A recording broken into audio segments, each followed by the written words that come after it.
زیادہ تر جو ہے وہ حکومت کے پاس گئی ہے، وہ ہے کوئی تقریباً 38,000 ارب روپیہ۔ اب یہ تجارتی بینک ہیں، ان کا کام تو یہ نہیں ہے نا کہ وہ سرمایہ کاری کریں، تو یہ ساری دنیا میں کہیں نہیں ہوتا، میں ریکارڈ پر بتا رہا ہوں، نہ امریکہ میں، نہ یورپ میں، نہ افریقہ میں، نہ ایشیا، یہ صرف پاکستان میں ہو رہے ہیں۔ تو جب آپ قرضے نہیں دیں گے تجارت کے لیے، صنعت کے لیے، زراعت کے لیے، برآمد کے لیے، اور ایس ایم ایز کے لیے، مائکرو فائنانس کے لیے، تو معیشت کیسے ترقی کرے گی؟ اور تاجر برادری مطالبہ بھی نہیں کر رہے، کیونکہ وہ خود اسٹاک ایکسچینج میں جا رہے ہیں، جی وہاں ڈاکٹر پیسہ لگا رہے ہیں۔ صاحب، میرا بھی تاجر برادری سے تعلق ہے، میں لاہور چیمبر کا بھی بورڈ ممبر ہوں، تو یہ ایک مطالبہ جب بھی ہمارے پاس وزیر خزانہ بھی آتے تھے تو ہم ان سے یہی مطالبہ کرتے تھے کہ یہ پیسے بجائے اس کے کہ مارکیٹ میں انڈکٹ ہونے کے، یہ اداروں میں آپ جو انڈکٹ کر رہے ہیں وہاں پہ پیسے لگتے جا رہے ہیں، تو اس کا عوام کو فائدہ نہیں ہو رہا۔ بھائی یہ بات آپ نے صحیح کہ عوام کو فائدہ نہ ہو، میں یہ کہہ رہا ہوں معیشت کو نقصان ہو رہا ہے، معیشت کو اس لیے نقصان کہ ہو رہا ہے۔ جی جب بالکل۔ دن آپ نے جیسے کہا نا کہ 12,000 ارب روپے تو بڑھ گئے نا، کنوں نے کمائے، جنہوں نے اسٹاک ایکسچینج میں شیئر ہولڈنگز کی تھی انہوں نے منافع کما لیا، وہ کتنے لوگ ہیں؟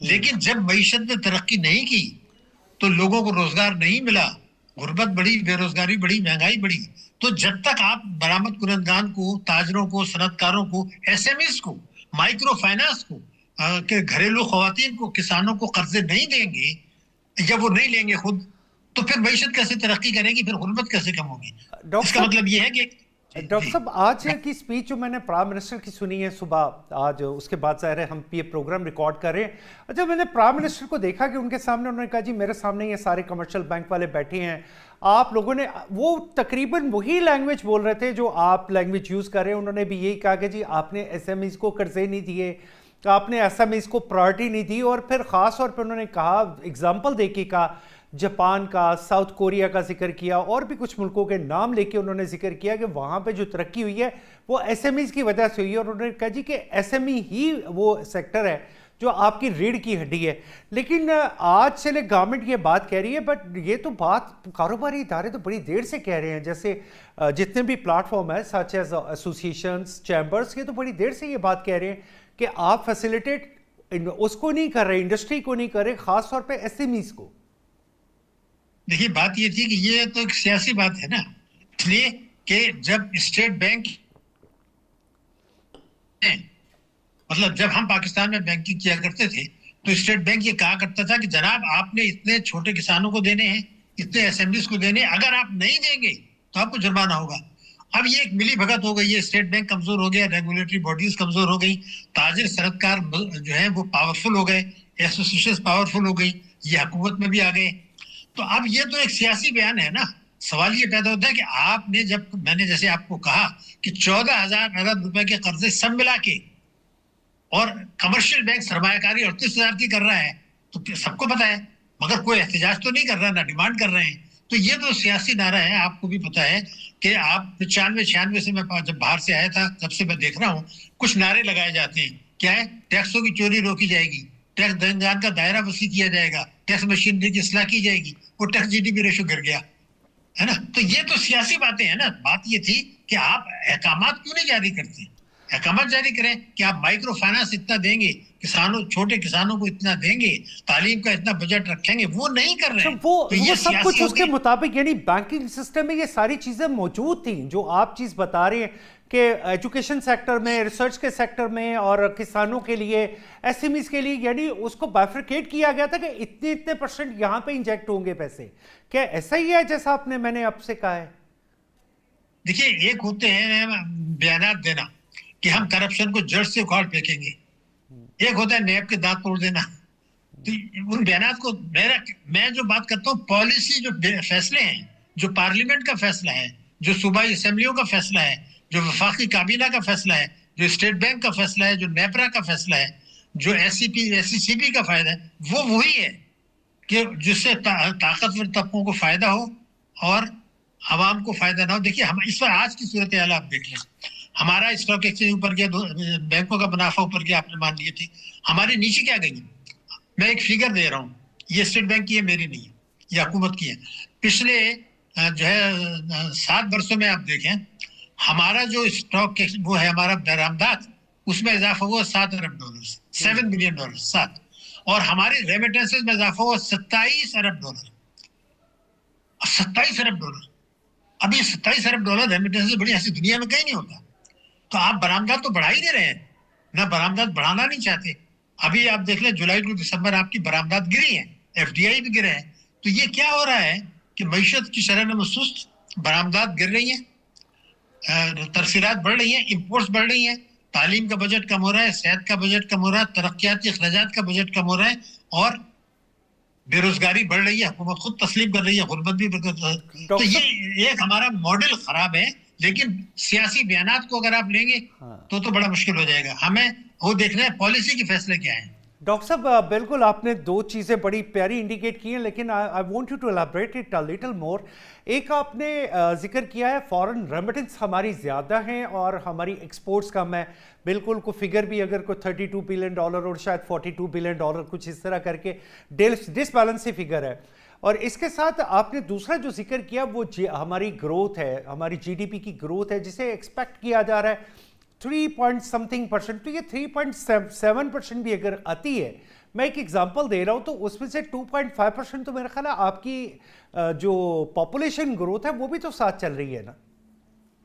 آپ نے بڑی اہم بات کی عامر صاحب. میں ایک بات کہنا چاہتا ہوں, ریمیٹنسز یہ ہیں کہ پاکستان میں لوگوں کا آپ کو پتا ہے کوئی 70-80 ہزار ارب روپیہ جو ہے وہ بلیک منی ہے. انڈر انوائسنگ بھی ہو رہی ہے, اوور انوائسنگ بھی ہو رہی. تو بہت سے لوگ اس پیسے کو ہنڈی حوالے سے یا مختلف طریقوں سے باہر بھیج دیتے ہیں. وہ پیسہ پھر پاکستان واپس آتا ہے. ایک قانون ہے انکم ٹیکس آرڈیننس 111(4). اس میں یہ ہے کہ آئی ایس آئی یہ کوئی بھی نہیں پوچھ سکتا سوائے اسٹیٹ بینک کے, جو نہیں پوچھتا. تو اگر سعودی یو اے ای سے ایک ڈرائیور $1 لاکھ یہاں بھیج دے, کوئی پوچھ نہیں سکتا اس سے کہ بھائی $1 لاکھ کہاں سے آ گیا آپ کے پاس. $1 لاکھ جو باہر سے ریمیٹنس آتی ہے اس پر ٹیکسوں میں نقصان ہوتا ہے 45 لاکھ روپے کا, کیونکہ وہ انکم ٹیکس فری ہے. تو میرے پاس اگر چوری کا پیسہ ہے, میں اس کو ہنڈی سے باہر بیچ کے یہاں منگا لوں تو میری یہ انکم ٹیکس فری آمدنی ہو گئی, میرا پیسہ جسے منی لانڈرنگ کہا جاتا ہے آسان لفظوں میں. ایم آئی رائٹ؟ منی لانڈرنگ جب آپ نے کہی دیا, اور یہ ہے بھی, مجھے جو خوف ہے, اور مجھے پتا ہے آپ کو پتا ہے جو جس طرح سے آپ کے چہرے پہ مسکراہٹ ہے, کہ اگر ایف اے ٹی ایف نے کبھی گردن سے پکڑ لیا کہ بھائی یہ تو منی لانڈرنگ ہو رہی ہے, اور آپ کہتے ہیں باہر سے پیسہ آ رہا ہے, تو کہاں سے آ رہا ہے, کسی اور ملک میں تو اتنا نہیں آ رہا. تو اگر خدا نخواستہ ایف اے ٹی ایف نے پکڑ لیا, آج کل تو اس لیے نہیں پکڑ رہے کہ امریکہ کے ہم منظور نظر ہیں, لیکن جب وہ پکڑیں گے تو میں یہ بات جو آپ نے نقطہ اٹھایا ہے نا, اصل میں بڑا عام نقطہ ہے. اب میں ایسے دیکھ رہا تھا کہ پچھلے 14 برسوں میں اگر آپ دیکھیں تو $200 ارب کی ریمیٹنسز آ گئی. $200 ارب کی وہ آپ نے فائنانس کر دیا کہ امپورٹ زیادہ ہے, اس کو کر دیا, ٹیکسوں کا نقصان ہو گیا.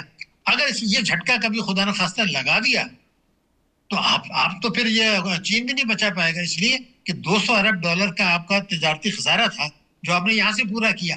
اگر اس میں جھٹکا مار دیا, ریمیٹنس آج سے کہاں سے رہی ہے؟ سب سے زیادہ ریمیٹنس آ رہی ہے سعودی عرب, نمبر 2 یو اے ای, یہی ہے نا آپ کا. جی بالکل. تو یہاں پر آپ کو پتہ ہی ہے صورتحال کیا ہے. تو وہ جھٹکا اگر خدا نخواستہ لگا, اور وہ ماریں گے. ابھی تو امریکہ کو ہماری مدد کی ضرورت ہے, افغانستان میں بھی ہے, مڈل ایسٹ میں بھی ہے. پاکستان کی افواج نے ہندوستان کو شکست فاش دی ہے, اس سے دنیا کی آنکھیں کھلی ہیں, اور امریکہ کو یہ احساس ہوا کہ یہ بڑا ملک ہے, $5,000 ارب کے تو اس کی منرس پڑے ہوئے ہیں, ایک طاقتور فوج ہے اس کا محل وقوع شاندار ہے, اس کا اسلامی دنیا میں وقار بڑا ہے. سعودی عرب نے ان کے ساتھ جو ہے معاہدہ کیا ہے, بہت بڑی عزت بڑی پاکستان کی. تو اس سے فائدہ اٹھانے کے بجائے ہم ان چکروں میں لگ گئے. میں بات اس لیے کہہ رہا ہوں کہ آپ نے جو نقطہ اٹھایا نا بڑا گہرا ہے. اب دیکھیے ہمارے فیلڈ مارشل صاحب نے خود کہا کہ بھئی یہ بنیان مرصوص کی بات کی, یہ قرآن کی آیت ہے, آیت نمبر 4.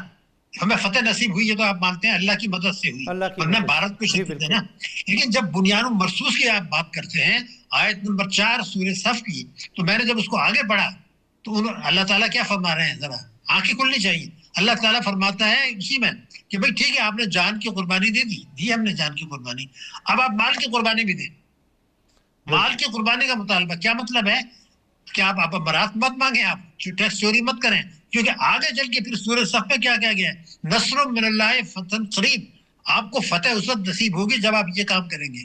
اور وہ کام آپ کر نہیں رہے, آپ تو برات مانگ رہے ہیں, تعزیر بھی مانگ رہے ہیں, صنعت کار بھی مانگ رہے ہیں, ٹیکس ایمنسٹی بھی ہمارے یہاں آ جاتی ہیں, آپ جب آپ یہ برات مانگیں گے اور ٹیکس نہیں ہے تو عوام کو کچل کے کریں گے, بجلی کے نرخ بڑھا کے کریں گے, پیٹرول کے نرخ بڑھا کے کریں گے, تعلیم کا بجٹ کم کر کے کریں گے, صحت کا بجٹ کم کر کے کریں گے, ترقیاتی اخراجات کٹوتی کریں گے. تاجر برادری کو نہیں پتا. میں ایک مثال دوں تو آپ کو واضح ہو جائے گا. پہلے تو میں نے آپ کو قرآن بتا دی تھی, ایک مثال آپ سمجھ لیں. پوری قوم کے لیے میں ایک بات بتانا چاہ رہا ہوں. ہمارے جو بینکوں کے کھاتے ہیں, منافع پروفٹ اینڈ لاس شیئرنگ ہے, اس کا قانون کیا ہے 26A4 اور 40A بینکنگ کمپنیز آرڈیننس. وہ یہ بتاتا ہے قانون کہ بینکوں کا جو منافع ہے ان کی ذمہ داری ہے کہ اس منافع میں کھاتے داروں کو شریک کریں. اچھا, یہ قانون ہے. 40A اور 26A4 بینکنگ کمپنیز آرڈیننس. ہم نے دیکھا منافع اوپر جا رہا ہے اور یہ تو ڈاکٹر صاحب آپ نے بڑی ہی ایک بڑی امپورٹنٹ بات بتائی ہے. کئی ہزار ارب روپیہ کھا گئے یہ غیر قانونی طریقے سے. تو جب آپ یہ کریں گے تو پھر اللہ تعالیٰ کی نصرت کہاں سے آئے گی؟ یہ تو استحصال ہو جائے گا. تو میں اس لیے کہ جملہ کہنا چاہ رہا ہوں کہ پاکستان ایک طاقتور ملک ہے. ہمارے پاس منرل ریزروز ہیں, ہماری اسٹریٹجیکل لوکیشن ہے, ہماری فوج طاقتور ہے, اس نے قربانیاں دی, ہماری پولیس نے قربانی دی, دہشت گردی میں عوام نے دی. ان سب قربانیوں کو مراد کی خاطر بھیٹ پہ نہ چڑھا دیں. ابھی اس کو ہمیں آگے جا کے کمپیٹ کرنا ہوگا دنیا سے. خاص طور سے اب بھارت نے معاہدہ کر لیا, آپ کو بھی پتہ ہے, جو ہے یورپین یونین سے. اب یورپین یونین بھی اب اس کی خوشامد کر رہا ہے, امریکہ بھی ان کے ساتھ خوشامد, چین نے بھی ان کو دوست کہہ دیا. کیوں؟ کیونکہ وہ دنیا کی 5ویں بڑی معیشت ہے اور وہ 3ری بننے جا رہے ہیں. ہم 42 سے آگے نہیں جا رہے. تو ہم بھی بن سکتے ہیں ایسے, اگر اپنے آپ کو پیسے کے لالچ کرنے کے بجائے ملک کو بنائیں, وہ نہیں بنا رہے. جی بالکل ڈاکٹر صاحب, آپ نے بڑی تفصیل سے ہمیں یہ بتایا. آپ سے تو جتنی باتیں کر لیں علم اتنا ہی بڑھتا جاتا ہے, لیکن ہم آپ کا بہت شکریہ ادا کریں گے کہ آپ ہمارے پروگرام میں تشریف لائے. اس سے پہلے کہ ہمیں ایک چھوٹی سی بریک کے لیے جانا, we have to be back right away. Stay with us.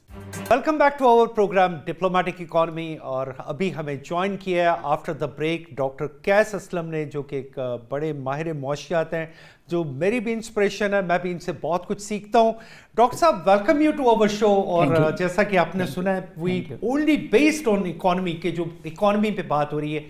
Doctor صاحب آج ایک اسپیچ ڈلیور کی ہے ہمارے پرائم منسٹر نے صبح کے ٹائم پہ, جس کا ایک بڑا چرچا بھی ہے. میں کچھ کاروباری حلقوں کے ساتھ انگیج ہوں, چیمبر کے ساتھ انگیج ہوں. دے ور ویری ہیپی. انہوں نے کہا اچھا چلو کوئی نہ کوئی ابتدا شروع ہوئی.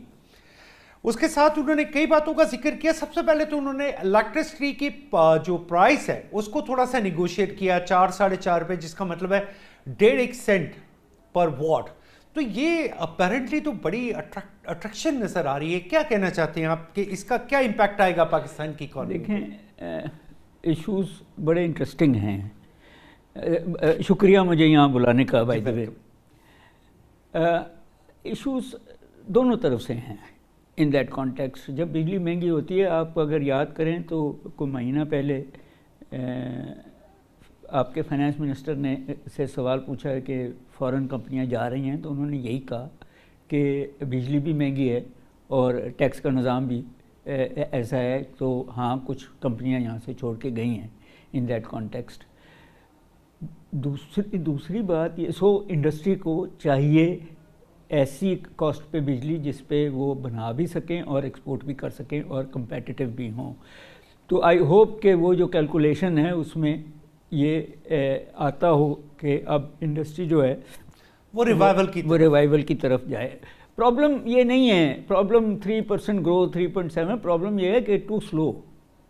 آپ نے شاید وہ پاپولیشن کی بات کی تو اسے ڈبل کی ہمیں چاہیے, مگر جب ہم 6% گروتھ پہ جائیں گے تو پھر بجلی بھی استعمال ہوگی, پھر انرجی ریسورسز, ہیومن ریسورسز جو شاید ہمارے پاس اس وقت اس لیول پہ نہیں ہیں جس لیول پہ ہونی چاہیے, ٹرانسمیشن لائنز نہیں ہیں and such forth. But the point you are making یا آئی ایم میکنگ, میں ایک بات کہنا چاہ رہا ہوں کہ مجھے بڑی خوشائن بات ہے کہ ہمارے پرائم منسٹر یا ہمارے پولیٹیشنز کو پرابلمز پتہ ہیں.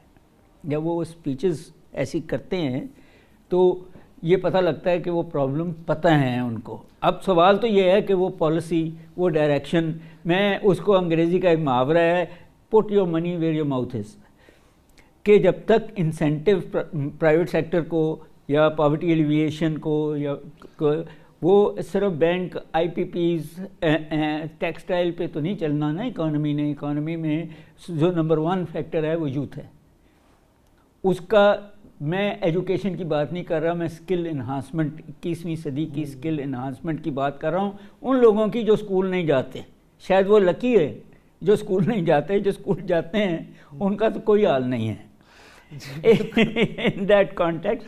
But the point is, پھر آپ پانی کا مسئلہ ہے آپ کا, آپ کے فلڈز بھی آتے ہیں, آپ خشک حالی بھی ہے, کلائمیٹ چینج بھی ہے, تو آپ نے ابھی تک ہمیں نہیں دکھایا کہ آپ سٹوریج کیسے کریں گے, ڈسٹریبیوشن کیسے کریں گے. اور پھر بجلی جس کی بات ہم کر رہے ہیں, وہاں ایک تو تھوڑی سی مہنگی تھی تو لوگوں نے ڈیمانڈ کم کر دی, اور دوسرا پھر یہ شاید سردیاں تھیں تو کیپیسٹی چارجز لگ رہے تھے گورنمنٹ کو, تو جب آپ سستی کرتے ہیں تو شاید یوسیج بڑھ جائے.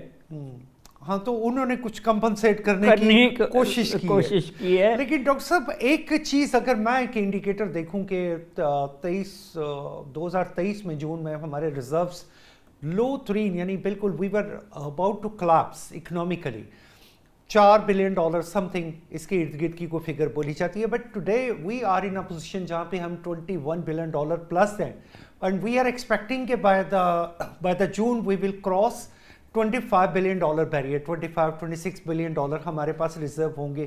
تو یہ کوئی انڈیکیٹر پازیٹیو نہیں نظر آتے آپ کو کہ ہم we are moving in a right direction? بالکل پازیٹیو ہے.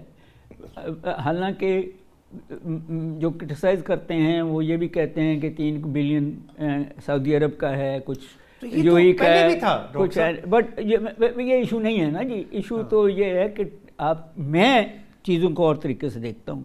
میں دیکھتا ہوں کہ irrespective of the political party, یہ آپ کی ڈیموکریٹک انسٹیٹیوشنز کا ٹرسٹ ہے. Yes, that is very continuation of democracy جو ہے نا, کہ مشرف کے بعد پیپلز پارٹی کی گورنمنٹ آئی, بے شک پرائم منسٹرز بدلے, مسلم لیگ کی گورنمنٹ آئی, بے شک پرائم منسٹر بدلے,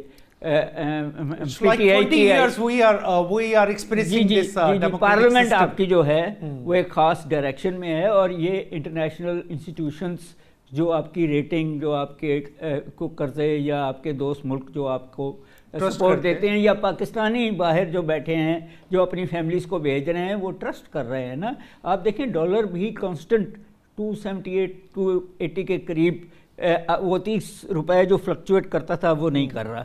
تو اچھا ڈاکٹر صاحب, بڑے سالوں تک یہ نیگیٹو فارمیٹ میں جاتا تھا ڈالر جو ہے وہ. ابھی آ کے مطلب میں جب سے بڑا ہوا ہوں, میں جب صبح اٹھ کے دیکھتا تھا, because I was belong to a business family, تو ہمیں پتہ چلتا تھا جی ڈالر آج 3 پیسے اپریشیٹ کر گیا, آج 5 پیسے اپریشیٹ کر گیا. بٹ سنس لاسٹ 1.5 year ہم کنٹینیوسلی ایک پازیٹیو امپیکٹ دیکھ رہے ہیں کہ صبح اٹھ کے پتہ چلتا ہے 5 پیسے ڈالر ڈیپریشیٹ ہوا ہے, اپریشیٹ نہیں ہو رہا. جی وہ نیچرلی آپ کی جو بیلنس آف پیمنٹ ہے اسی پہ ڈالر نے وہ کرنا ہے نا, کہ آپ کا اگر بیلنس آف پیمنٹ آپ نے امپورٹس کو روک لیا کسی سطح پہ, آپ نے حالانکہ بہت زیادہ بڑی نہیں ہے, مگر ایکسپورٹس کو بڑھنے کی کوشش کی, حالانکہ صرف ٹیکسٹائل تھی اینڈ سچ فورتھ, مگر ریمیٹنسز آپ کی 38-40 بلین ہو گئیں. تو وہ پھر ریفلیکٹ کرتا ہے نا اسٹیبلائزیشن آف گیپ نیرو. مگر میں آپ کو ایک بات کہنا چاہ رہا تھا, وہ اکنامک فلسفی کی ہے. کیپٹلزم, میں کمانڈ اکانومی کمیونزم کی بات نہیں کر رہا, میں کیپٹلزم کی بات کر رہا ہوں. اس میں 3 مجھے فلسفیز نظر آئی ہیں. ایک جو ہے وہ ہے انڈسٹریلائزیشن, ویلیو ایڈیشن, جو چائنا نے بھی کی ہے, امریکہ نے بھی کی ہے اینڈ سچ فورتھ. اسی کے اندر اب امریکہ اور یورپ جو ہے سروس سیکٹر میں چلا گیا ہے. دوسرا جو تھا وہ فائنینشیل سیکٹر کو سپورٹ دیا ہم نے. میرا خیال ہے کہ بینکنگ, انشورنس, وہ اسٹاک مارکیٹ, ہم نے فائنینشیل سیکٹر سے وہ گروتھ لینے کی کوشش کی ہے, سروس سیکٹر سے لینے کی کوشش کی ہے, جس کی وجہ سے میرے جیسے لوگ جو ہیں وہ کہتے ہیں کہ چند لوگوں کو فائدہ ہوا ہے, ساری قوم کو فائدہ نہیں ہوا.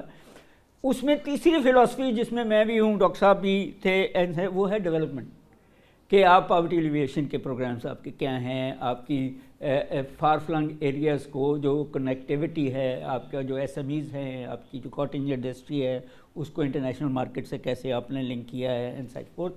یہ اکنامک فلاسفی کا میرا یہ خیال ہے کہ جب تک ری وزٹ آپ کی پارلیمنٹ میں اکنامک فلاسفی اور تو پھر آپ کی ڈائریکشن, اور اس میں میرا اپنا خیال ہے قصور آپ کے انڈسٹریلسٹ کا ہے کہ وہ بیک بینچز رہے, وہ اکنامک فلاسفی میں انہوں نے اس طریقے سے گورنمنٹ کو ہیمر نہیں کیا. میں ویسے آنیسٹلی ایک چیز میں نے جو آبزرو کی ہے, میں نے تھوڑا سا اس بزنس کمیونٹی میں نے یہ آبزرو کیا ہے کہ بہت سارے جو ہمارے انڈسٹریلسٹ ہیں وہ بیک بینچر کے ساتھ ساتھ لیک آف انفارمیشن پہ بھی کھڑے ہوتے ہیں. انہیں بہت ساری چیزوں کا یہ نہیں پتہ ہوتا کہ ایگزیکیوشن آف دا پروجیکٹ وہ ایک علیحدہ سبجیکٹ ہے. ڈاکٹر صاحب, یہ جو ایس ایم ایز کے لیے پیکج دیا ہے آج ہمارے پرائم منسٹر نے, اور انہوں نے بڑا اپنے کمرشل بینکس کو بڑا ہلا کے کہا ہے کہ تمہارے پاس S M Es backbone, اور انہوں نے اگزامپل دی جاپان کی, کوریا کی, اس طرح کر کے چائنا کی. تو وائی ناٹ یہ ایس ایم ایز کے بارے میں یہ آج انہیں سوچ آئی ہے یا پہلے بھی آنی چاہیے؟ نہیں, یہ سوچ ہمیشہ سے تھی, ہر گورنمنٹ میں رہی ہے. وہ میرا یہ خیال ہے کہ آپ کی ایس ایم ایز اور پالیسی میکرز کے درمیان ایک سپنج ہے جس کو ہم بیوروکریسی کہتے ہیں. وہ فائنینشیل انسٹیٹیوشنز کی بیوروکریسی ہو یا گورنمنٹ کی بیوروکریسی ہو, جو وہ ساری انفارمیشن, وہ سارا پیسہ اس جو گورنمنٹ یا فائنینشیل انسٹیٹیوشن کو کہا جاتا ہے کہ وہاں پہنچاؤ, وہ نہیں پہنچتا, اور اس کی کچھ کلچرل اینڈ سوشل وجہ ہیں. یعنی آپ you mean that bureaucratic hurdles can be faced اور دے میک سم گیپ, اور کوئی وہ ایسا بفر بنا دیتے ہیں. وہ پیسہ بیچ میں پلفریج ہوتے ہوتے ہوتے ہوتے وہاں تک نہیں پہنچتا, اور جس کو پہنچتا ہے وہ بجائے انویسٹمنٹ کرنے کے وہ اپنی بیٹی کی شادی کر لیتا ہے. اچھا ٹھیک ہے, یعنی ہم ایسے بھی اس کا ہم نے یہ کانسیپٹ بنا لیا ہے نا کہ پیسے آنے چاہیے, اس سے ہم نے اپنا ایک سٹینڈرڈ دکھانا ہے بجائے ویلیو ایڈ کرنے کے کہ ابھی واپس بھی کرنے ہیں, مینوفیکچرنگ کرنی ہے سچ, وہ بھی کرتے ہوں گے. مگر جو میں نے شاید آپ سے بات پہلے بھی کی ہے کہ جب آپ, جو اچھی بات ہے کہ میرے جیسے لوگوں کو بھرتی کریں گے, وہ سوٹ پہن کے اس کو کہیں گے کہ گاؤں میں جاؤ اور یہ گاؤں میں جا کے دیکھو کہاں کہاں پیسہ چاہیے, تو وہ نہیں جائے گا. آپ کو وہ لوگ چاہیے جو لوگوں کے ساتھ جڑے ہوئے ہیں, گراؤنڈ کے لوگ. اسی طرح غریب آدمی جو ہے وہ سنگ مرمر کی جو سیڑھیاں ہیں, بینک کی 2 گارڈ کھڑے ہیں, وہ ویسے ہی ڈرتا ہے اندر جاتے ہوئے کہ کوئی روک نہ لے. وہ ہمارا تو وہ ایک کلچرل گیپ بھی ہے جس کو مینٹلی دور کرنا ہے بینکس نے کہ جی پیسہ ہے, لینے والے بھی ہیں, مگر وہ جو انٹرنل انٹیگریشن آف لاجسٹکس ہے, integration of that customer from the bank. ایک اور ایشو ہے جو فلاسفیکل ہے کہ ایک تھیوری ایس ایم ای کی کہتی ہے کہ 20% ایٹ لیسٹ انٹرسٹ لینا چاہیے, کیونکہ یہ جو ہے ان کے اوور ہیڈز نہیں ہوتے, نہیں اوور ہیڈز نہیں ہوتے, اس لیے ان سے زیادہ پیسے واپس لینے چاہیے. دوسری تھیوری جو اخوت کی ہے کہ نہیں, آپ ان کو امپاور کریں, ان کو پیسے دیں تاکہ وہ اکانومی. ڈاکٹر صاحب, میں نے تو دیکھا ہے, when I was staying in China for a long time, I tried to study their banking system. وہ تو اس چیز کے بڑے قائل رہے ہیں, وہ کہتے ہیں جی ایس ایم ایز کو تو وہ بہت کم مارکیٹ پہ بلکہ سروس مارکیٹ پہ جو ہے وہ لون دیتے رہے ہیں تاکہ, اور ایس ایم ایز نے وہاں پہ گرو بڑی تیزی سے کیا ہے. ایک چیز ہم بھول جاتے ہیں کہ چائنا کی مارکسسٹ فلسفی ہے, وہ کمیونسٹ ملک ہے, اس نے فروغ دیا ہے فری مارکیٹ کو, مگر جو انڈر لائن ہے کہ جب تک لوگوں کا فائدہ نہیں ہوتا, وہ ایجوکیشن میں ہو, وہ بزنس میں ہو, وہ ایس ایم ای میں ہو, وہ پروجیکٹ نہیں چل سکتا. وہی چلے گا جس کا نیٹ رزلٹ قوم کو ہوتا ہے. ہمارا پرابلم یہ ہے کہ ہم ہر وہ پروجیکٹ جو ڈیورسڈ ہے باقی قوم سے, اس کو تو ہم کرنے کو تیار ہیں. میں تو بلکہ یہاں تک اب کہتا ہوں کہ ہم نے ابھی بھی ایسٹ انڈیا کمپنی کا ماڈل لیا ہوا ہے کہ یہاں سے پیسے لو اور باہر لے جاؤ. بالکل. ان دیٹ کانٹیکسٹ مینوفیکچرنگ جو ہمارا بیک بون ہے, جو انڈسٹریل ملک کا بیک بون ہے, جو امپلائمنٹ دیتا ہے. ڈاکٹر صاحب ایک مجھے اور کویسچن کی طرف جانا ہے. ڈاکٹر صاحب پالیسی ریٹس چونکہ اسٹیٹ بینک ڈیسائیڈ کرتا ہے اور وی ور ایکسپیکٹنگ کہ پالیسی ریٹ کچھ اور ڈراپ ہوگا, کچھ تھوڑا سا انڈیکیٹر بھی ملے کہ اچھا جی 0.5%, دیٹ از ناٹ مچ. کہ آپ کو لگتا ہے کہ جیسے انفلیشن کم ہوا ہے تو policy rate should have been in a single digit, یا دوسرے نمبر پہ پالیسی ریٹ ڈفرینٹ انڈسٹریز کے لیے ڈفرینٹ ہونا چاہیے؟ دیکھیں, اگر آپ G20 کے ملک دیکھیے جس میں امریکہ, چائنا, اب تو جرمنی, انڈیا, جاپان, EU, تو آپ کو نظر آئے گا کہ 3 سے 5% انٹرسٹ ریٹ ہے. یس, زیادہ سے زیادہ کوئی ملک ہوگا جو 6% پہ بیٹھا ہوگا, اور امریکہ 1% بڑھانے کی کوشش کرتا ہے یا کم کرنے کی کوشش, تو ایک پولیٹیکل ڈبیٹ شروع ہو جاتی ہے. جب انہوں نے 5% رکھا ہوا تھا, ہم نے 20% رکھا ہوا تھا. تو مجھے آج تک یہ سمجھ نہیں آئی کہ ان کے اکانومسٹ بیوقوف ہیں یا ہمارے اکانومسٹ بیوقوف ہیں. کہیں تو گیپ موجود ہے. بٹ دا پوائنٹ آپ کا بالکل صحیح ہے کہ جب تک انڈسٹری کو سنگل 8 یا 9% پہ نہیں ملے گا وہ, مگر میرا خیال ہے کہ وہ گورنمنٹ کوئی لون دے کے 10-15% پہ پیسے بنا لیتے ہیں. بینکس کے لیے تو بڑا ایزی بزنس ہے, وہ جو 1000 روپیز کما رہے تھے. ایک اور اس میں فلسفی بڑی انٹرسٹنگ ہے کہ اگر 5% ہے امریکہ میں انٹرسٹ ریٹ اور آپ کے یہاں 10% ہے, حالانکہ زیادہ ہوتا تھا, تو سیدھا آپ کہہ رہے ہیں امریکن کو کہ وہاں سے 5% پہ قرضہ لے کے یہاں 10% پہ لگا دو, بغیر وجہ سے آپ کو 5% مل جائیں گے, تو انڈسٹری کیسے چلے گی؟ ڈاکٹر صاحب مجھے اب اینڈنگ کی طرف جانا ہے. ہمارے پروگرام ڈپلومیٹک اکانومی کو دیکھنے کا شکریہ. My very valuable guest doctor Shahid Hasan Siddiqui, doctor Qais Aslam, they were with me. آپ کا فیڈ بیک کا انتظار رہے گا. Thank you very much. انشاءاللہ اگلے ہفتے ملاقات ہوگی. السلام علیکم.